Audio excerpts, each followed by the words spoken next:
quería desear es que estéis todos bien, tanto vosotros como vuestros equipos y familia, porque la realidad es que nos encontramos ante la mayor crisis sanitaria de nuestra generación, ¿no? Y bueno, pues la salud y la salud de las personas debe ser lo primero, ¿no? Y esta crisis sanitaria pues va camino de, si no ponemos remedio, de convertirse en una crisis económica y por ello desde ASCRI, que a pesar de esto seguimos haciendo cosas que os comento, pues hemos pensado que deberíamos empezar a prepararnos para lo que viene y por ello muchas gracias al equipo fantástico de Deloitte que nos ha hecho una mano con estos temas, pues hemos hecho este seminario que espero que os ayude a planificar esa potencial crisis económica a la que nos enfrentamos, ¿no? Como os decía, en ASCI estamos teletrabajando y la verdad es que el equipo no ha parado y algunos comentarios domésticos, ¿no? El congreso anual, por razones obvias, del mes de mayo se ha aplazado al mes de octubre y pronto recibiréis el anuario 2020. Asimismo, hemos lanzado los premios de capital privado para el mes de julio, que esperemos poder realizar de una manera más civilizada. Y, por último, estamos realizando una newsletter especial de COVID que recibiréis todos. Y aquí sí os hago una petición especial, que es que, por favor, cualquier tema en el que penséis, estamos trabajando de la mano de la administración pública para ver cómo podemos influir, en la medida en la que podemos influir.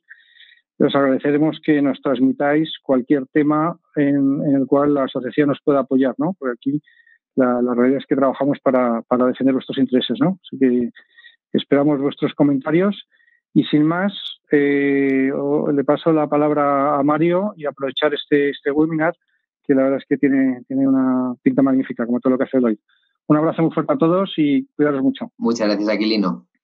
Bueno, muchos de vosotros nos habéis escrito estos días, nos habéis llamado diciéndonos que os resultaba realmente complicado estar actualizados en cuanto a toda la normativa, toda la legislación, todo lo que ibais leyendo y un poco la confusión que teníais en las distintas etapas de vuestras empresas, ¿no?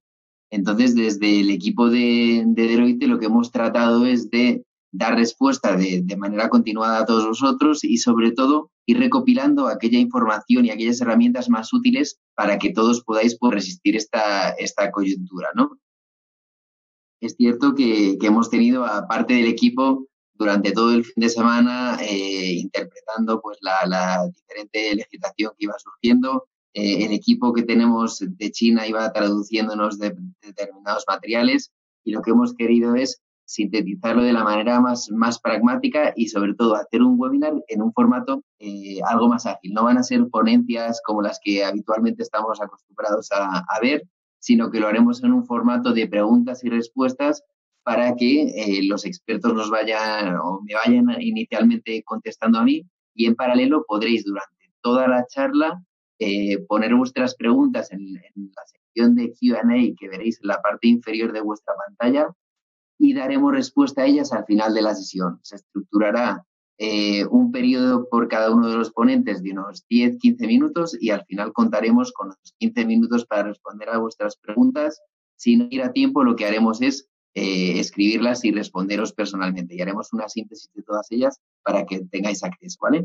Entonces, bueno, yo creo que por no consumir el tiempo de los demás, voy directamente a proyectar la agenda y a presentaros brevemente a los ponentes. Bueno, el nombre de la sesión de Consejos para Resistir, yo creo que nos recuerda a todos a ese momento de las 8 de la tarde en el que aplaudimos y escuchamos canciones de Resistiré, entonces trataremos de ayudaros a conseguirlo.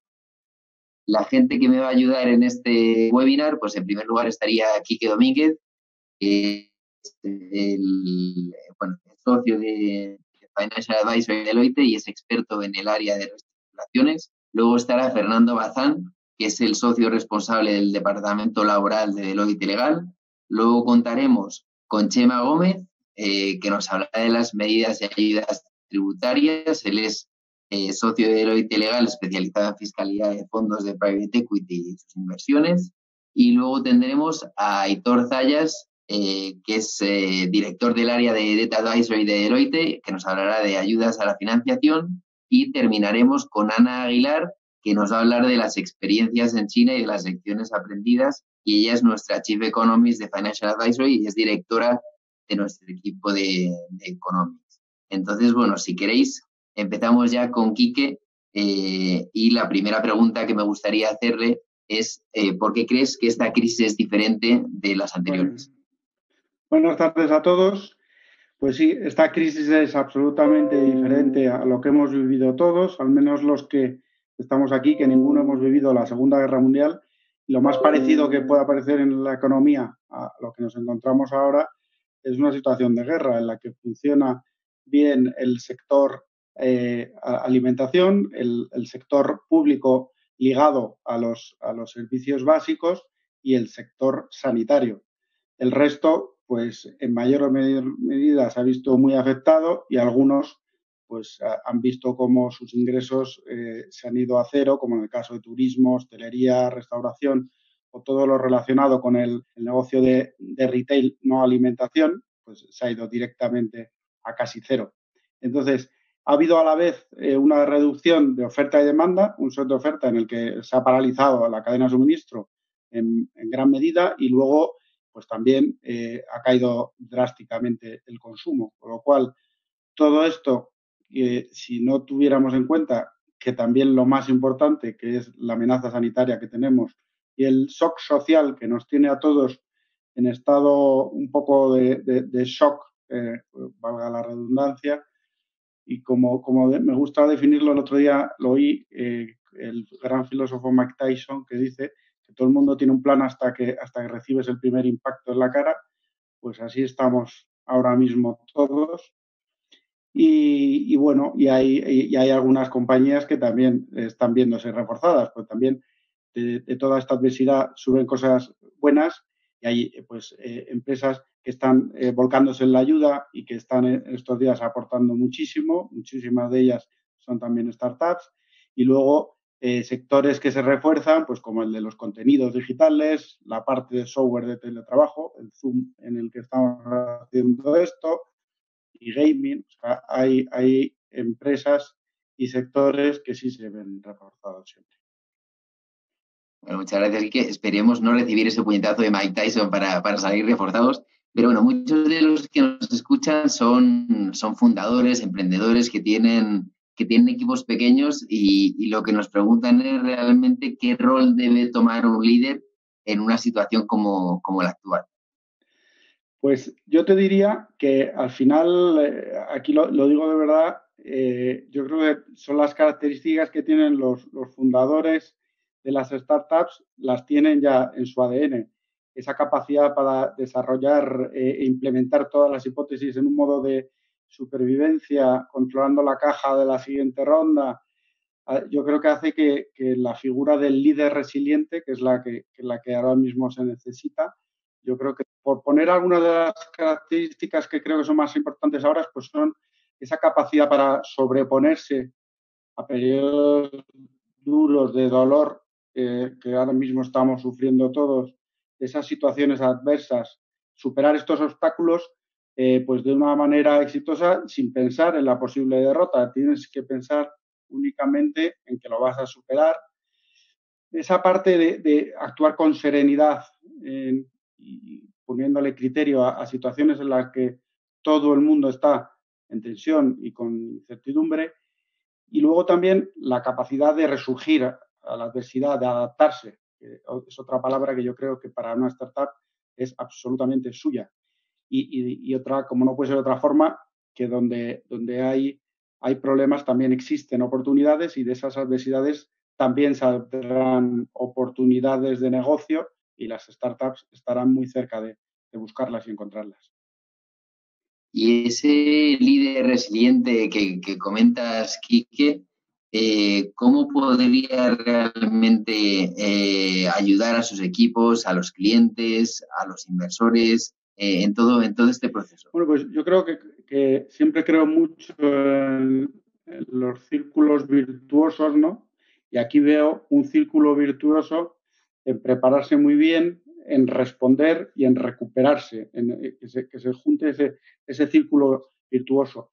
Te diría una serie de principios que son todos muy sencillos y muy básicos, Una es dirigir desde el corazón, que siempre en una situación de crisis tienes que dirigir desde el corazón, pero en este caso también es muy relevante la cabeza, porque no te puedes olvidar de que tienes que proteger un negocio y un rendimiento financiero. Luego, también es importante poner la misión en primer plano, no olvidarnos que gestionando la crisis y localizando en paralelo esas nuevas oportunidades, que la misión que nos marcamos cuando creamos la compañía, ahora te tienes que acordar de ella y no olvidarla, ¿no? Que no sé, todo lo que son tus bases no las puedes olvidar nunca. Hay que tomar decisiones ejecutivas y muchas veces no tienes toda la información o tienes información imprecisa y tienes de ser capaz de tomar esas decisiones ejecutivas. Y luego, para mí, una de las cosas más importantes es la comunicación. Siempre es importante, pero en estos momentos es muy importante que esa comunicación sea transparente. Yo creo que la confianza se gana pues con transparencia, con un trato más cercano que otras veces y luego pues con experiencia, ¿no? Y luego yo abusaría de la comunicación con todos en estos momentos de crisis. Y luego también es importante tener visión a largo plazo. En el hoyo en el que nos encontramos ahora va a pasar con total seguridad y tenemos que tener esa visión en el largo plazo y en cómo nos vamos a adaptar a esa vuelta a la normalidad, preparándonos muy bien, como siempre, anticipando. Vale, has hablado, Quique, de proteger el rendimiento financiero. Entonces, eso nos lleva quizá a la cuestión más importante para estos días, ¿no? Que es cómo preservar la caja. ¿Cuáles serían los principales consejos para minimizar el consumo de caja en estas semanas tan duras que se avecinan? Sí, yo creo que aquí nos tenemos que olvidar muchas veces, desde luego el P&L, el EBITDA, todo eso totalmente olvidado, y nos tenemos que centrar sobre todo, y yo diría que únicamente ahora, en la caja, en asegurarnos la supervivencia de la compañía, centrándonos única y exclusivamente durante estos meses en la caja. Me voy a referir a sectores que están golpeados por la crisis. Si estás en un subsector que ahora la crisis te viene fenomenal, pues todo lo que diga ahora no te aplica. Pero los que están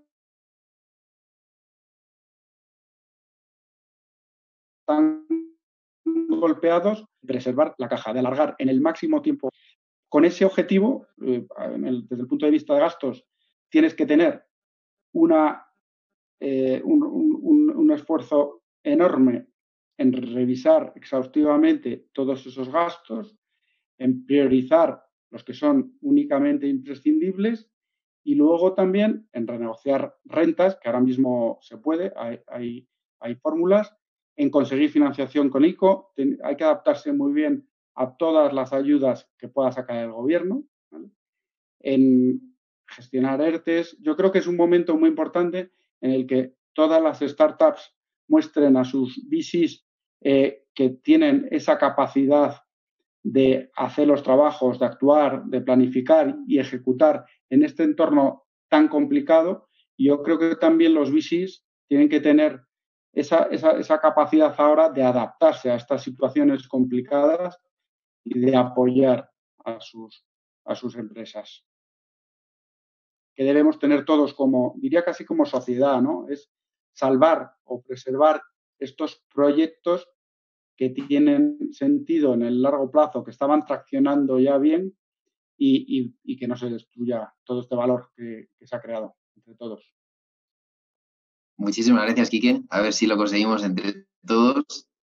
Ahora voy a dar paso a Fernando Bazán, que es, como os decía, el socio responsable del Departamento Laboral de Deloitte Legal, que nos va a hablar de algo que venimos escuchando quizá demasiado estos días, que sería eso, las medidas laborales y los ERTES, ¿no?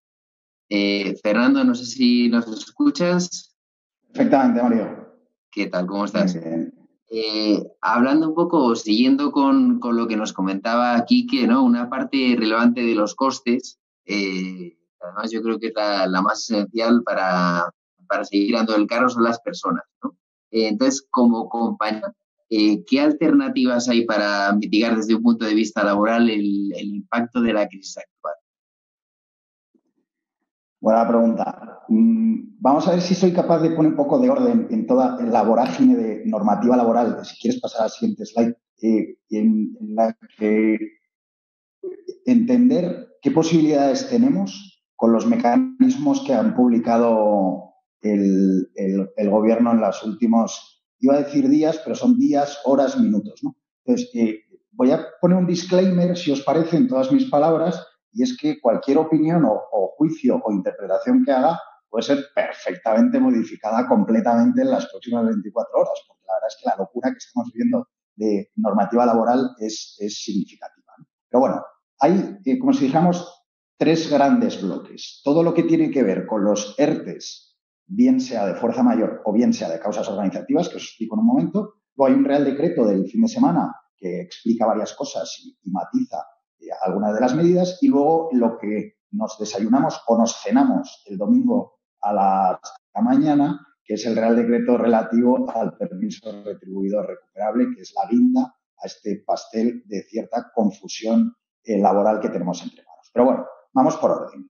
Tenemos sobre todo el mecanismo estrella que ha venido, que hemos venido trabajando y que es con el que se inició el estado de alarma, es el ERTE por fuerza mayor. Ese ERTE por fuerza mayor que ha sido usado por una cantidad extraordinaria de compañías. Creo que el último dato estaba en torno a los 400.000 ERTEs presentados, que afectarán a millones de trabajadores, y son todas aquellas empresas que tienen fuerza mayor, una causa de fuerza mayor para suspender los contratos de sus trabajadores. ¿Quién tiene causa de fuerza mayor? La sencilla, es decir, todas aquellas actividades que se han tenido que cerrar por decreto gubernativo. Acordaos que con el estado de alarma se cerraron un buen número de actividades. Todas aquellas actividades cerradas, restaurantes, eventos, celebraciones, todo lo que tenga que ver con el cierre consecuencia del decreto del estado de alarma, eso es una causa directa de fuerza mayor. ¿Cómo se realiza el proceso de suspensión de los contratos? Es muy sencillo. En eso sí que acertó el legislador, porque lo que pretende en esos casos es que enseguida los trabajadores puedan acceder al desempleo, ¿no? Un simple informe explicando las causas, que cuando ha sido la autoridad gobernativa quien te ha hecho cerrar no hay mucho más que hablar, una comunicación a los trabajadores y en 5 días hábiles te tienen que autorizar. Hablaremos de qué pasa si no te han autorizado o no te han contestado, que os anticipo que opera el silencio positivo, es decir, la autorización es igualmente aunque no tengas contestación por parte de la autoridad laboral. ¿Cuáles son los efectos? Trabajadores al desempleo desde el momento en el que se decreta la fuerza mayor o el estado de alarma, en este caso, cobran el desempleo, el empresario no tiene que pagar el salario y además el gobierno se hace cargo de las cuotas a la seguridad social. Empresas de menos de 50 trabajadores, el 100%, empresas de más de 50 trabajadores, el 75%. Hasta ahí todo bien. Ojo, que hay una obligación de compromiso de mantenimiento del empleo, y aquí venimos a nuestros maravillosos conceptos jurídicos indeterminados de los que vivimos los abogados, porque no se entiende muy bien hasta dónde llega este planteamiento, ¿no? Algunas voces dicen que el mantenimiento del empleo es simplemente que tengas el mismo número de plantilla transcurridos 6 meses, otros dicen que no podrás despedir a ninguno de los trabajadores que han estado suspendidos, pero bueno, en cualquier caso,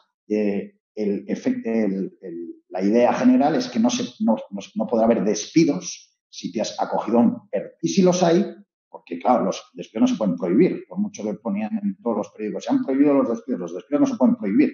En todo caso, se pueden establecer las consecuencias de realizar un despido. Y en este caso sería la consecuencia de realizar un despido cuando te has comprometido a no hacerlo, es que perderías todos los beneficios económicos que has tenido durante el ERTE. Hasta donde nosotros pensamos, perdería el impago, el no pago o el ahorro por las cotizaciones sociales y seguro que te imponen el 20% de recargo. No creemos que esa vulneración del compromiso vaya más allá y suponga tener que pagar tú la parte de desempleo que satisfacerá al gobierno. Pero bueno, está por ver, insisto, y si no, mañana cambiamos de opinión y tan frescos porque la legislación está muy poco desarrollada, ¿no? Entonces, ahí tenemos todo un bloque de compañías que van al ERTE. Habréis oído y seguro que tenéis algún caso en el que no es tan clara la fuerza mayor. ¿Por qué? Porque en ese tipo de ERTEs también han habilitado la fuerza mayor indirecta. Siguiente concepto jurídico indeterminado, que lleva una semana dándonos un dolor de cabeza que de verdad no os podéis creer. Porque, claro, ¿hasta dónde llega la pérdida de actividad? Porque habilita la fuerza mayor a la pérdida de actividad provocada por el COVID-19. A mí no se me ocurre ninguna pérdida de actividad que no esté motivada por el COVID-19, realmente. Pero bueno, en cualquier caso, hay casos en los que no es tan clara la fuerza mayor. Con lo cual nos vamos al otro tipo de ERTE. Antes de ir al otro tipo de ERTE, lo que es importante es que la fuerza mayor, el ERTE por fuerza mayor, solo podrá estar vigente durante el periodo del estado de alarma.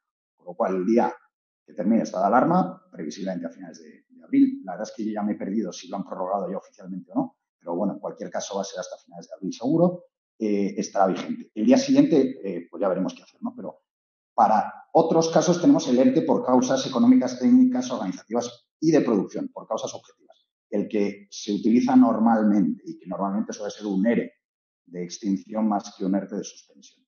Aquí también ha variado la legislación. Lo que ha hecho es constreñir los plazos, hacerlo más rápido, constituir la comisión negociadora en 5 días y tener un periodo de consultas. ¿Por qué? Porque en este tipo de ERTE, por un lado, no necesitamos autorización administrativa, buena noticia, pero sí necesitamos la negociación con el comité de empresa o con los representantes de los trabajadores. Permitidme que diga mala noticia, o por lo menos compleja noticia. Entonces, la otra buena noticia es que este tipo de ERTE no está sujeto a un plazo específico y es como si dijéramos un traje a medida a las necesidades de la compañía. Es decir, si tú tienes necesidades productivas que no dependen tanto de la fuerza mayor y del estado de alarma, sino de la propia identidad e idiosincrasia de tu negocio, podrás llevar a cabo este ERTE. La otra diferencia es que este tipo de ERTEs no tiene la ventaja de exoneración de las cuotas a la seguridad social.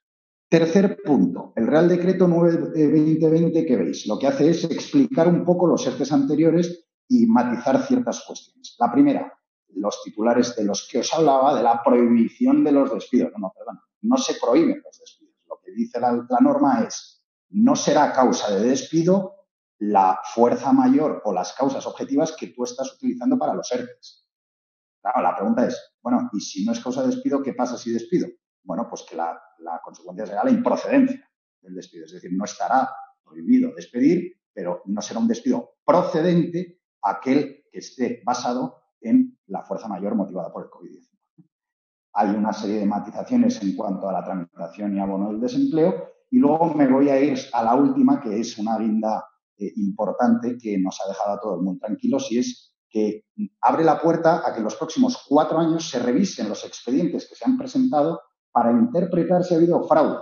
Y en el caso de que lo haya y se hayan cobrado prestaciones indebidas, que puedan sancionar de aquí a 4 años. Esto ya no es un concepto jurídico indeterminado, esto ya es otra dimensión, porque abre una incertidumbre absoluta sobre lo que va a ocurrir. Evidentemente, lo que se pretende es evitar el fraude en los ERTEs, ¿no? Pero necesariamente va a tener un desarrollo normativo porque, en mi opinión, es absolutamente inviable que exista una afirmación tan amplia que choca contra bastantes leyes, ¿no? Ya termino, perdona, Mario, que me estoy enrollando, porque ya tenemos lo último de lo último, que es el permiso retribuido recuperable, el PRR, que se salió el domingo. Perdonad que me lo tome así, pero es que antes de volvernos locos los laboralistas ya nos tenemos que reír, porque es que es un permiso que aplica a todas aquellas empresas que no estaban cerradas como consecuencia del estado de alarma, ¿no? Y que la actividad no había sido paralizada. Entonces, en esta ocasión no nos dejan hacer un ERTE, parece ser, sino que nos obligan a que todos los trabajadores se vayan a casa con permiso retribuido. Permiso retribuido significa que le pagues todo el salario. Entonces, ahora la primera pregunta es, yo, empresa que no he sido paralizada, mi actividad no ha sido paralizada porque tenía, la suerte o la desgracia, no lo sé, o la posibilidad de seguir trabajando durante el estado de alarma, ahora tengo que mandar a los trabajadores a casa y no tengo la posibilidad, como han tenido las anteriores, de un ERTE por fuerza mayor y que vayan al desempleo, y tengo que mandar a mis trabajadores a un permiso retribuido recuperable, ¿no? Por la respuesta es que sí, por lo menos esa es la opinión mayoritaria. Cierto es que el periodo es corto, hasta el 9 de abril, del 30 de marzo al 9 de abril. Veamos si se prorroga. Y cierto es que hay todo un anexo de actividades y de trabajadores a los que no aplica, a los que están ya en teletrabajo, las personas que están en IT, los que están en un ERTE, y luego hay una interpretación amplia que ya os he dicho que en teoría no tienes derecho a hacer un ERTE, pero hay otras voces, incluyo la mía, y esto es una opinión, en el que hasta qué punto no podría plantear un ERTE una empresa que hasta ahora no lo ha hecho. Pero bueno, se añade un nivel adicional de complejidad. La recuperación de las horas del permiso retribuido, además, te obligan a negociarlo con el comité y solo puede ser hasta diciembre. En fin, hay otras voces que dicen que es inviable que el Estado pueda suponer y pueda pagar todo lo que está incurriendo por parte de los ERTEs, entonces ha puesto este freno. Y esto es un poco el panorama que nos encontramos, insisto, hasta ahora en este día. Vale, entonces, bueno, muchas gracias. Y con todo lo que nos has contado y sabiendo que esta información cambia cada minuto prácticamente, tanto las medidas disponibles como la complejidad, ¿cuál es la previsión o qué habrá o qué hay después del estado de alarma y cómo crees que abordaremos esa vuelta?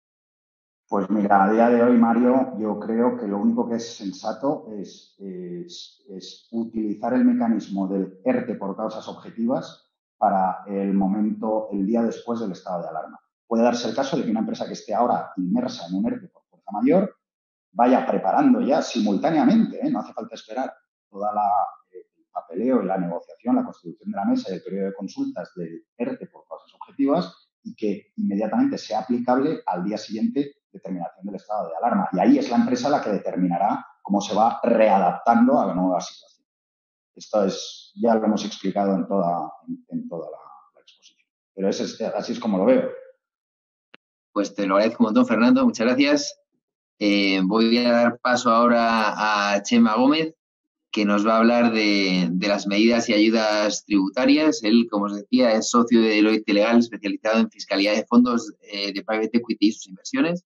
Entonces, bueno, por comentar o por empezar contigo, Chema, entre las medidas dirigidas a preservar la caja de las compañías durante la vigencia del estado de alarma, tenemos la posibilidad de aplazar el pago de impuestos que se devenguen desde el 12 de marzo hasta el 30 de mayo. ¿Podrías explicarnos brevemente las condiciones en que es posible acceder a este aplazamiento y qué conceptos tributarios podrían beneficiarse del mismo? Hola, buenas tardes, Mario. Buenas tardes a todos los asistentes. Pues sí, cómo no hablar de esa, que probablemente es la medida estrella que ha aprobado el Gobierno en el ámbito tributario. Efectivamente, el Real Decreto Ley, ya en 12 de marzo, antes de declarar el estado de alarma, pues introdujo esta posibilidad de aplazamiento sin garantías de deudas hasta 30.000 euros, que como requisitos pues lo que establece es que primero, para poder acceder a ella tienes que tener la consideración de PYME, es decir, tu cifra de negocios del año anterior tiene que estar por debajo de los consabidos 6 millones de euros, con lo cual probablemente para gran parte de la audiencia pues será un incentivo que se resultará de aplicación y una medida muy interesante para la protección de la caja a la que ya aquí que se hacía referencia porque el cobrador tributario es inexpugnable.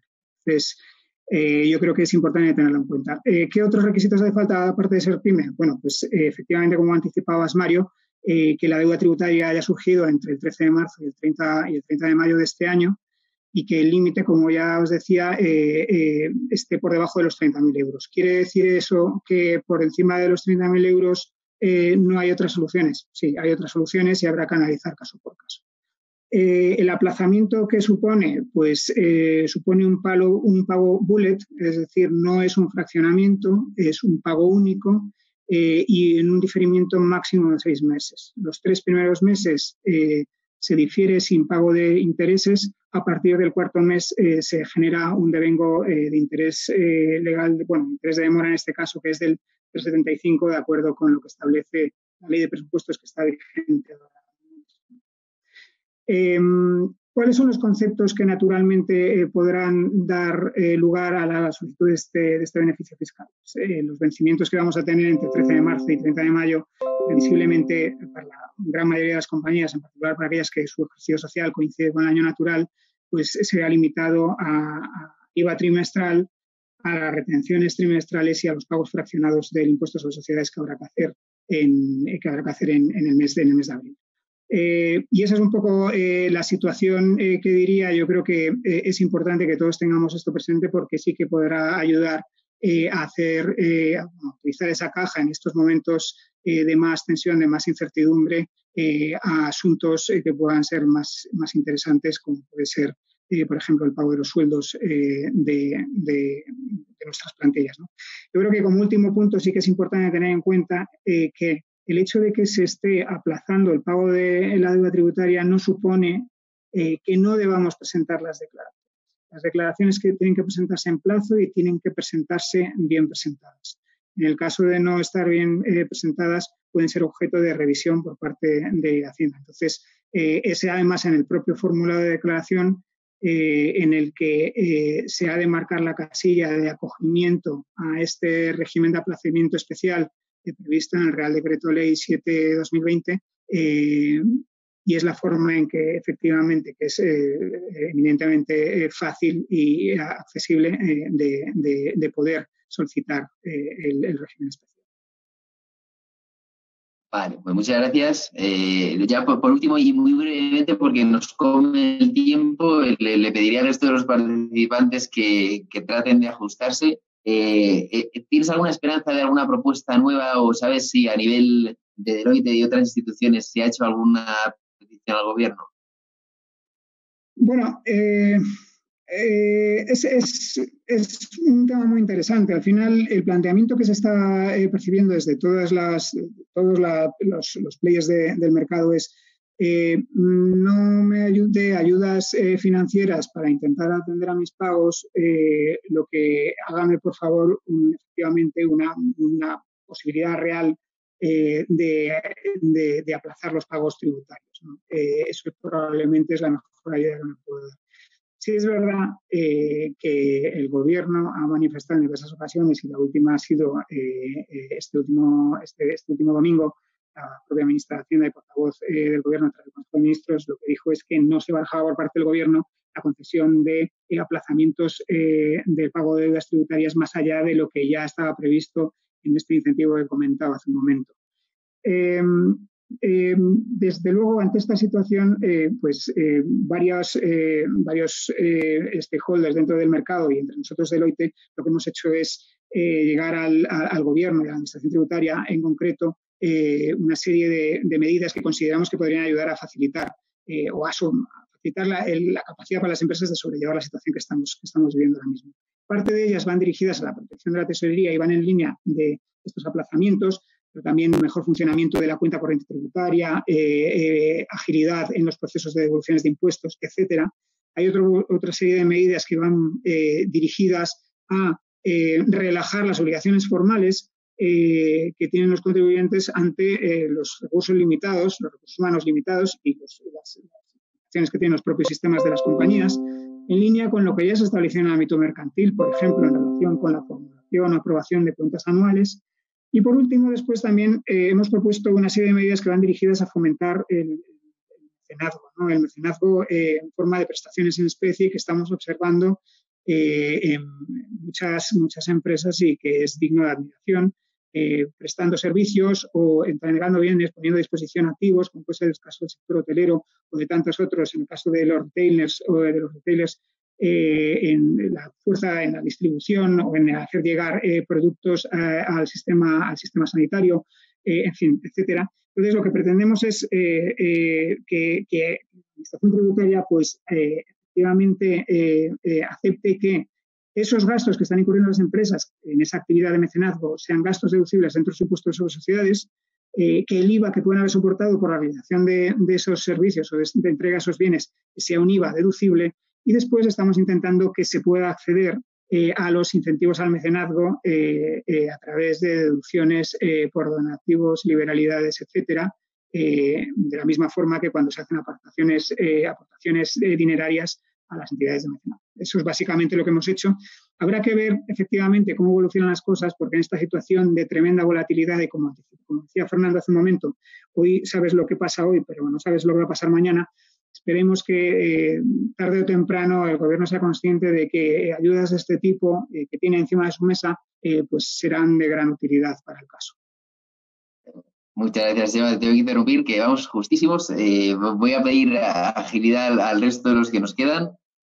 Ahora mismo voy a dar paso a Aitor Zayas, que que os comentaba que era el director del Departamento de Deuda de Deloitte, le había preparado una primera pregunta relativa un poco a las medidas de financiación que ha puesto a disposición en esta situación, como son las líneas de crédito, los ICO, la renegociación de NISAs, pero me voy a pasar ya a la siguiente, Aitor, si te parece. En tu opinión, estas medidas iniciales que he planteado, ¿crees que son suficientes? ¿Se esperan nuevas medidas por parte del gobierno para ayudar a dotar de financiación a las startups? ¿Y qué otros actores podrían meterse a apoyar la financiación a proyectos de este tipo?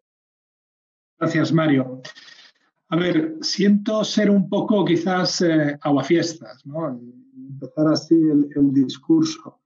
La realidad es que las ayudas del ICO, toda vez que se gestionan a través de los bancos, pues digamos que es difícil que lleguen a las startups o a startups que no tengan una mínima dimensión y que no estén ya en el circuito bancario. Esa es la realidad de la situación.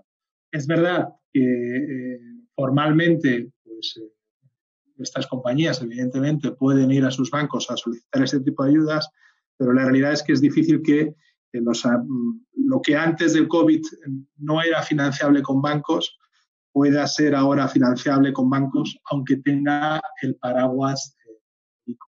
En otros países europeos pues, se está intentando habilitar digamos, una norma especial o un régimen especial dentro de ayudas asimilables a las del ICO, como está ocurriendo en el caso de Alemania con KfW, para intentar que en base a otros parámetros, pues, valoración de la compañía, etcétera, etcétera, determinadas startups puedan acceder a este esquema de garantías del Estado a través del ICO. Pero la realidad es que a día de hoy ese no es el caso. Por otro lado, es verdad que esta crisis va a afectar de manera distinta a los distintos sectores de la economía.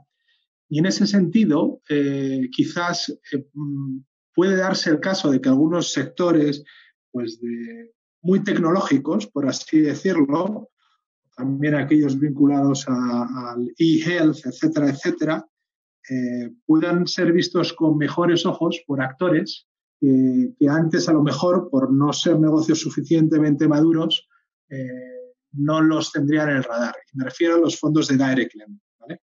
Los fondos de direct lending es verdad que suelen mirar operaciones a partir de un tamaño mínimo de EBITDA también, y que quizás antes de esta crisis estaban más enfocados a la economía tradicional, por ponerle una marca, y post-COVID pueden que vean con mejores ojos compañías más tecnológicas. Esta creo que es una visión positiva de cómo pueden ayudar los fondos de direct lending a este ecosistema. Pues muchísimas gracias, Aitor. ¿Aitor? No, sin más por mi parte. Gracias a todos. Perfecto. Muchísimas gracias por tu intervención. Ahora vamos a dar paso a Ana Aguilar, que es la Chief Economist de Financial Advisory y la directora del equipo de Economics, para que nos dé un poco o nos muestre lo que hemos podido aprender de China y de esas experiencias, ¿no? Entonces, si nos pudieras, por favor, Ana, decir qué podemos tomar de todo esto que hemos escuchado y que leemos cada día de China. Vale, buenas tardes a todos. Yo creo que hemos oído hablar mucho acerca de las grandes caídas en la actividad económica en China durante los meses de enero y febrero. Algunas de las estadísticas, por ejemplo, nos muestran cómo la inversión en fixed assets cayó un 25% con respecto a las estadísticas del año anterior, retail un 20%, la exportación en un 15%. Lo que a mí me parece más interesante acerca de mirar a China es lo que podemos aprender acerca de la recuperación y de lo que pueden ser algunas de las palancas de la recuperación. Y en ese sentido creo que hay que tener en cuenta tanto la oferta como la demanda, ¿vale? Y no obstante, lo que a mí me parece que se está comentando menos es la parte tan importante, ¿no? como un componente muy importante de la actividad económica, que es la demanda, ¿no? Y, por ejemplo, una encuesta de una institución financiera en Beijing en días recientes preguntaba a los encuestados lo que era su previsión de gasto, y el 65% de ellos nos decía que sí que tenían previsto restringir el gasto, ¿vale? Con lo cual, pues eso es un indicador muy, muy importante porque, como decíamos, uno de los motores principales del Producto Interior Bruto es esa demanda interna. Y luego, por otro lado, tenemos también la situación con la demanda externa y con las exportaciones. Pues ahora, conforme tanto Europa está en el medio de la crisis y ahora vemos como Estados Unidos pues está empezando a experimentar crecimientos exponenciales en la propagación del virus, pues ese es un elemento bastante importante también de preocupación de cara a la posible recuperación de la economía china, el que se puedan caer esos mercados de exportación. Así que, bueno, como una reflexión para nosotros, que no solamente se trata del cierre de la actividad económica y de la recuperación y la vuelta de los empleados a los puestos de trabajo, sino el impacto que todo esto va a tener sobre la confianza tanto de los consumidores como de los inversores. El gobierno chino, igual que otros gobiernos en otras partes del mundo, han adoptado toda una batería de medidas tanto fiscales como monetarias, desde reducciones de impuestos, subsidios, reducciones en los pagos a la seguridad social y medidas monetarias para promover las ayudas, el crédito, reducción en el ratio de reservas, todo lo cual obviamente es positivo y ahí en parte forma parte de la batería de medidas para amortiguar la caída y para fomentar la recuperación, igual que son críticas aquí en nuestras economías en Europa y lo serán en Estados Unidos también. Muchísimas gracias, Ana. Trataremos de ser cautos, aunque sin duda optimistas para adelantar cuanto antes el fin de este estado de alarma y la recuperación. Ahora, si os parece, vamos a dar paso a la respuesta de algunas de las preguntas que habéis planteado. Primero que se ha lanzado a preguntar ha sido Carlos Conti, que pregunta a Fernando Bazán. Hola, ¿el ERTE fuerza mayor puede aplicar a una parte, el ERTE fuerza mayor puede aplicar a una parte de la plantilla y solo tener el compromiso de mantener a las personas a quien se le ha aplicado este ERTE de fuerza mayor, y en paralelo hacer un ERTE normal no estando sujeto al compromiso de mantener a esas personas? Y nos dice, por ejemplo, ERTE fuerza mayor para personal de restaurante y ERTE normal para el departamento de administración. Gracias. Pues no solo es posible, sino que es lo que habría que hacer. De hecho, seguro que todos habéis oído el ERTE de Burger King, que yo todavía no sé si es verdad o no lo es, porque de hecho lo comentaba con la inspección a nivel supranacional y en una conversación con esa inspectora, en este caso, hablaba de que efectivamente si se había denegado el ERTE a los 14.000 trabajadores de Burger King era porque tendría que haber presentado dos. Uno para la gente del restaurante, es que es justo el ejemplo que pones. Uno para la gente del restaurante, que sería un ERTE de fuerza mayor, obvio, y otro para la gente, en este caso era también la de delivery, más administración y servicios centrales, que era un ERTE por causas objetivas, con lo cual, sin duda.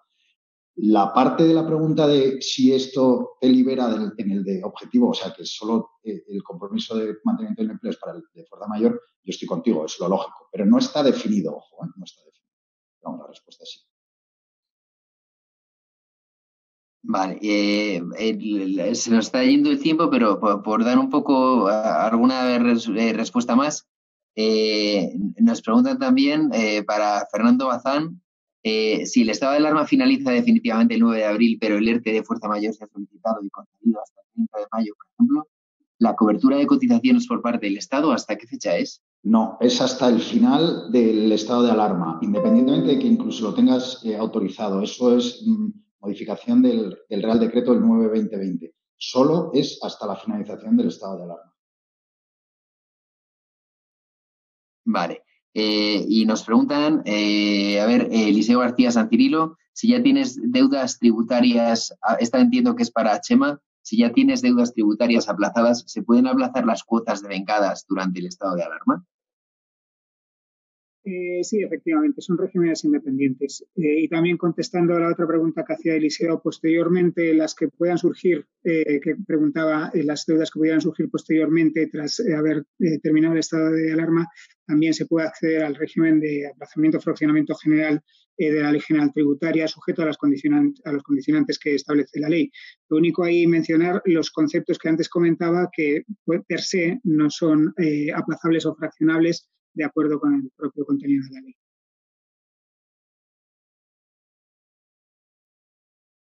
Sí, muchas gracias, Chema.